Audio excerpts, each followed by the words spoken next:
Moms and dads, I bet you can relate to this email. Kirk, my son is just like the kids you described in your podcast. He comes home feeling defeated after school, feeling like he isn't smart. But I got him Crunch Labs and he loves it. Building the new toy and watching Mark Rober makes him feel smart.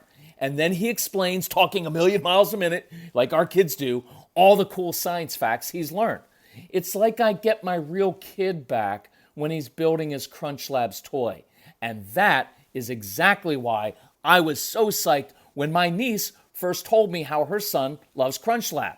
Confession, this is the one sponsor I wanted more than any other because it's such a perfect fit for our kids. So go to crunchlabs.com/calm and you'll see why. Crunch Labs is a STEM monthly subscription build box for kids. Your kids get a really fun toy in the mail every month. And what kid doesn't love that? And then they put it together by watching a step-by-step video from former NASA engineer Mark Rober, where he teaches all the cool physics that make the toy work. Mark's passion is helping kids think like engineers. And this helps your kids develop resilience and problem-solving skills while having a ton of fun. Get your kids something they will actually love, use, and look forward to getting all throughout the coming year. Build your child's confidence now. Visit crunchlabs.com/calm and get your kids Crunch Labs today. When you bring your child home for the first time, you want a baby monitor you can trust. When you choose Stork, you choose technology trusted to monitor 10 million babies in hospitals every year. Stork continuously tracks your baby's pulse rate, oxygen saturation, and temperature. Visit MassimoStork.com to learn more. Stork, a revolutionary baby monitor, is born. Stork is not a medical device. Read and understand all product labeling. Massimo data on file. So all heck is breaking loose. Kids are melting down. Maybe a couple of them are fighting. One's having a big tantrum, right? Everybody's negative. They're whining, complaining. Dinner's not turning out right. Everybody's kind of upset. There's just this negative thing all in your house. And your first instinct is to fix it, right? Because that's what we've been trained to do. Fix it. But how do you like it when your spouse tries to fix your emotions and your mood? You don't like it. And neither do your kids. So we give you plenty of strategies, right? We teach you in the moment how to lead your kids to calm. Motion changes emotion. We give anxious kids a specific job. We give lots and lots and lots of very proactive strategies. But today, I want to give you a challenge, something to try this week, because I like these weekly challenges because it's top of mind. It's one thing to try this week, and I'm going to teach you that on today's episode of the Calm Parenting Podcast. So welcome, this is Kirk Martin, founder of Celebrate Calm.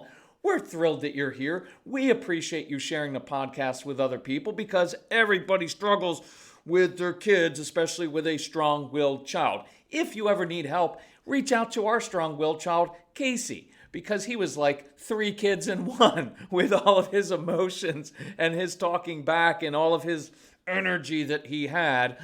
And he will help you because he kind of gets this because he was your child and he's seen all of this. He was with all those camps we had with 1,500 kids in our home. Poor Casey was growing up then and he'd wake up and there were like kids coming into his bedroom. So he gets this and he will help you. Tell us about, email him, Casey, C-A-S-E-Y, @celebratecalm.com. Tell us about your family, ages of the kids, what you're struggling with. We'll reply back personally. You know how many emails we get? Like there's this lady, a good mom, who emailed, and I emailed her back, and she's like, OMG, I can't believe I thought this was just some form thing and I was going to get some automated response. No, you're not, because we're a family like yours, and this is personal to us. We really take it personally. We want to help, and we'll give you ideas. If you need help with our resources, Casey can put together a custom package for you based on your specific needs and your specific budget. It's actually pretty cool. Or you can just browse through all of the specials that we have on the website right now. And I believe this week we're doing a special when you get everything of a free shipping option. That was Casey's idea. So here's what I want to focus on this week. I want you to learn to sit in the chaos without having to fix everything, because that's our first instinct, is to stop the meltdown, stop this, get them to be quiet. change their attitude, fix that mood over there, get the siblings to stop fighting. And I get it. If there's bloodshed and someone's getting hurt, obviously you've got to jump in and do something. But this week, I want you to sit in the chaos.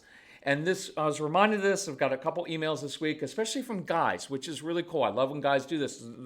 Here's the one that I'm basing this off of. He said, I got your everything package. I love the no BS because I'm a no BS kind of guy. It's short and sweet. And what I learned from you is how to sit in the chaos, because at work, my job is to always fix things. I'm a fixer. I'm fixing. I'm coming up with all these different things. But what I've learned to do with my kids when I come home is to sit. And I'm learning when I sit, I begin to see situations more clearly. See, and now I'm going to veer off of this guy's email. So what you will find is in that moment when you're always in that mode of trying to fix everything, you're reacting all the time. Because as soon as you start to feel that energy in your home change and some of that tension come in, you want to fix it and you begin to react. And when you react to your child, you're giving your child power over you. And you're getting in that reactive mode, and it tends to escalate things. And you'll notice this with your own anxiety, right? Because your anxiety, my anxiety, that's our biggest, is really that and our control issues are our biggest enemy as parents. Because when we get anxious, we tend to project into the future. And I can't tell you how many parents of even 4 and 5-year-olds are already like, wow, my daughter's doing this, and I'm just concerned that one day I was like, she's 5. Do not project into the future, and don't project into the future with your teenager. Because when you were 13, you weren't all that awesome. You may think that you were, but you weren't. And you changed a lot over time because life has a way of maturing us. And your kids especially will grow up because what happens is they're stove touchers and they're going to learn the hard way. And you're going to want to fix it because you don't want them to experience pain. And in fact, sometimes the most important thing that they can experience is to experience it for themselves. That hot stove actually teaches them. And I'm reaching for some notes here because I wanted to recall a story. I was doing a phone consultation with a couple, and it was really interesting what these parents said as we were talking. The situation, what I was trying to convey to the mom especially, I was like, yes, you're the mom. So when you see your child experiencing something hard, because you love your son as a mother, you don't want him to experience the pain. And so you try to fix it and make it all better. But watch how interesting this is. And this is sometimes what I like about phone consultations is the ability to talk to the husband and wife and get them to understand each other. Your husband, in the same situation, does want your son to experience some pain because he loves his son and knows that for some kids, that's the best way for them to learn. See, we often look at each other and we're like, well, my husband just doesn't or my wife doesn't. No, you both love your child. And because mom loves her child, she doesn't want him to experience a little bit of difficulty. And for the dad, precisely because he does love his son, he wants him to. Right? And so you have to really work together, but sitting in the moment and in the chaos will help you. One, it helps you lead your kids to a different place because when they're all wound up, if you enter that arena and your anxiety, you're projecting out of like, oh, I need to fix this, or they're going to grow up and be sociopaths, or you are an order person, right? You are a structure and order person. You need lots of order. That's me. And so whenever you encounter disorder in the home, Legos on the floor, kids being upset, noise bothers you, your initial instinct is, I better shut that down right now. And you're not even recognizing that you're not doing it for your kids, you're doing it for yourself because you can't handle it. And so you begin, it's what I used to do in case he was little, I'd shut that down right away. Why? Because I couldn't handle the disorder. So when I began sitting down, physically sitting down, it changed my body posture, it changed my tone of voice, so I could talk in an even, matter-of-fact manner, so that I could lead my child, because I want you to lead your child to a calm place. Telling them, you need to calm down now, is not leading them. That's escalating and creating more chaos in the home. And what you will find is when you sit in the chaos, you will teach and problem solve. See, instead of fixing and solving the problem for your kids or to satisfy your own control issues and your own anxiety, instead, you'll be able to teach them how to problem solve and fix the situations themselves. See, that's what we're after, isn't it? You want your kids to learn how to be responsible for their own actions, for their moods, for their behavior. But inadvertently, by us trying to fix everything and jumping in all the time and trying to make everything all better, we make it worse. How many of you have found the more you jump in, you tell your kids, guys, gotta go, to the car, and the more you rush your kids, the slower they go. When you wake your kids up in the morning and you're kind of anxious, like, we got to get up. Come on, you got to get up because school's ready. Look, we don't have time for this. And you can feel that inside of you. That's your anxiety. And that dumps all over your child, and your child resists it. Moms and dads, your kids are not rejecting you. They are rejecting your anxiety because your anxiety tells them that they cannot get ready quickly enough. They cannot do something to your satisfaction because you will never really be happy with it, because if they would just apply themselves a little bit more, they would be capable of accomplishing so much more.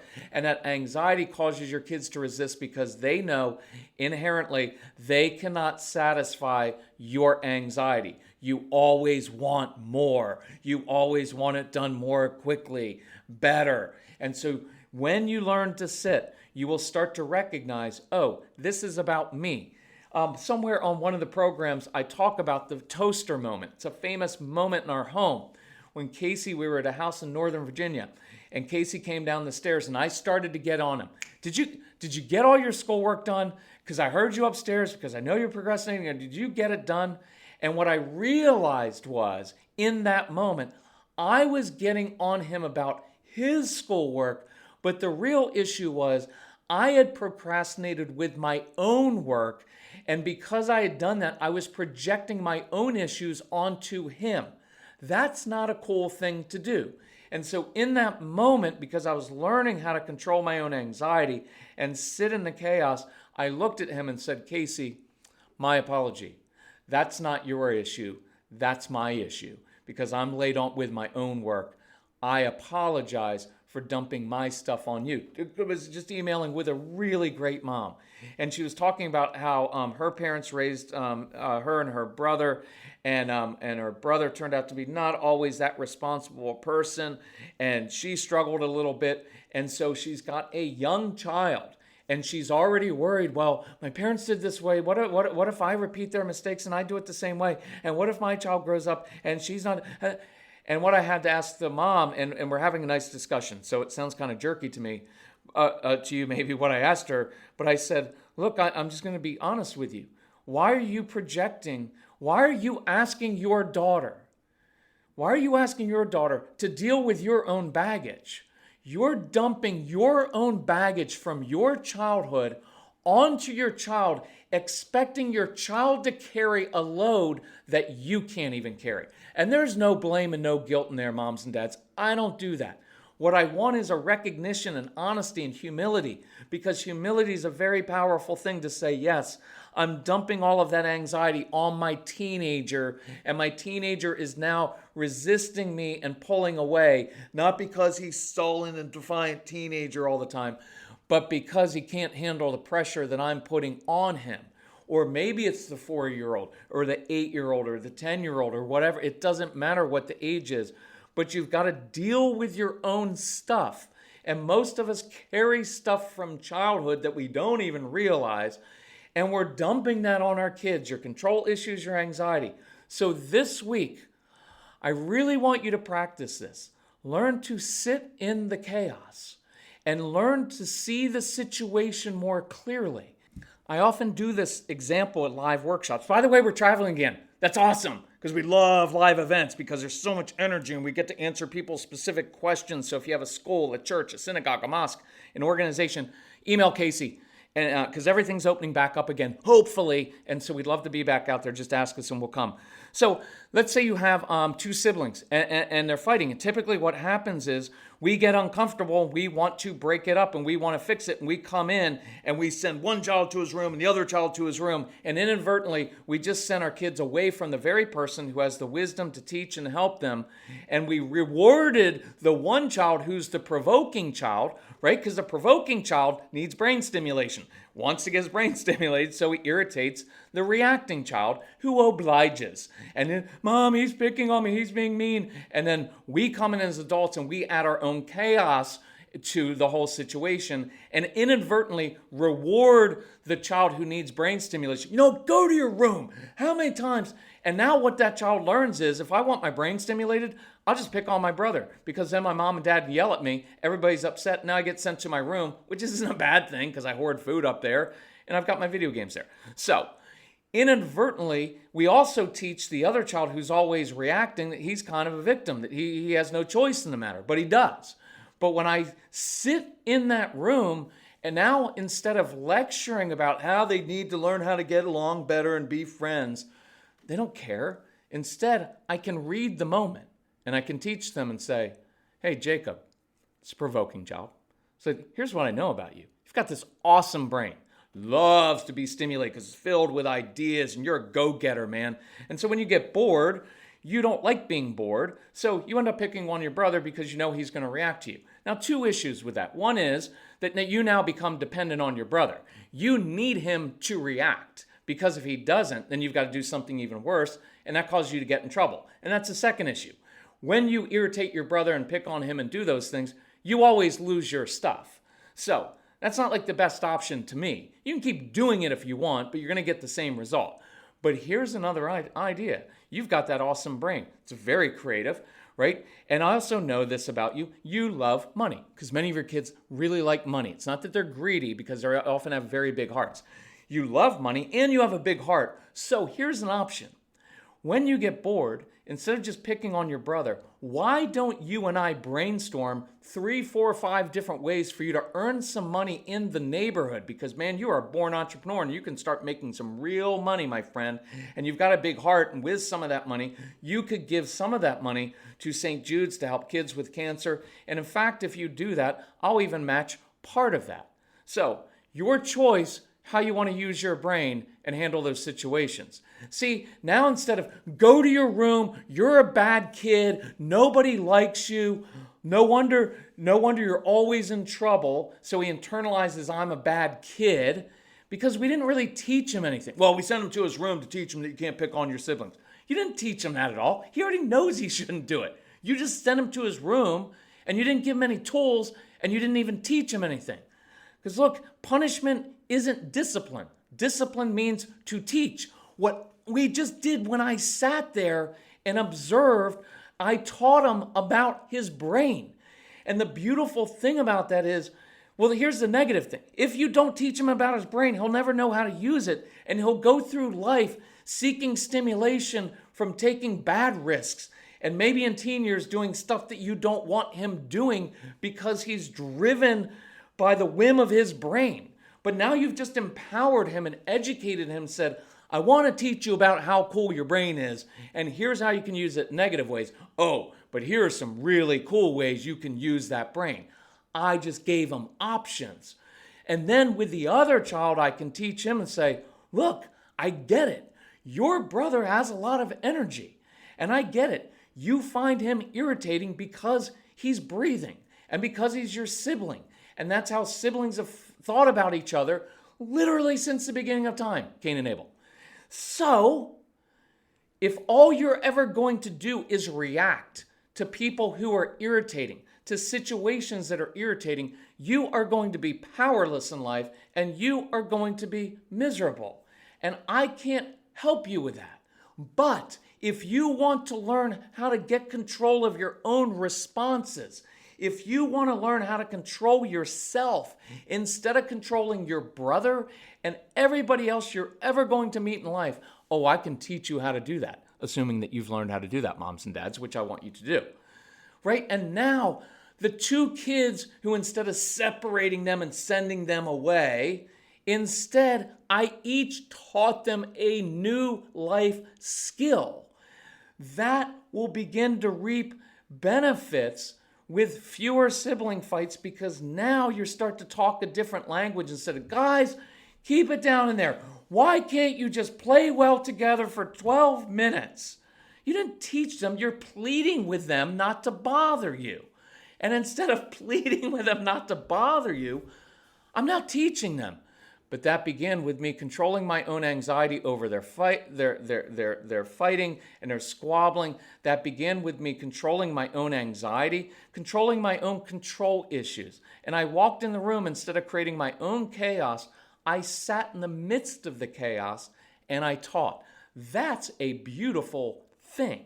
And that's what I want you to practice this week. We good with that? If you need help, reach out to us. If you want to learn how to do this, the special we're doing this week, we have a special on everything. It's there on the website, go. But on the Get Everything package, because we teach you literally everything we know. It's 30 plus hours worth of strategies.